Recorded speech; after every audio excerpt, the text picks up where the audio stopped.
فرمائیے جی. اور آیت نمبر 76.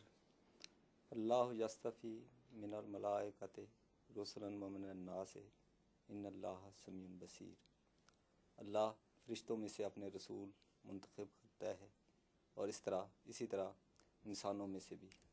اللہ بہت دعائیں سننے والا اور حالات کو بہت دیکھنے والا ہے. حضور یہاں فرشتوں میں سے رسول، فرشتوں میں سے رسول جو محمد صلی اللہ علیہ وسلم کی طرف پیغام لے کر آتا تھا وہ کیا تھا؟ رسول. اور وہ رسول نہ ہوتا تو اپنی طرف سے باتیں کرتا تھا. رسول وہ ہوتا ہے جو کسی کا پیغام پہنچاتا ہے. تو جب بھی فرشتے انسان پر نازل ہوتے ہیں وہ رسول کے طور پر نازل ہوتے ہیں، ورنہ ان کی کوئی حیثیت نہیں. اور حضرت ابراہیم کے پاس جو آئے، حضرت لوط کے پاس جو آئے، وہ سب اللہ کے رسول تھے. اور حضرت مریم کے پاس جو آئے وہ بھی اللہ کے رسول تھے.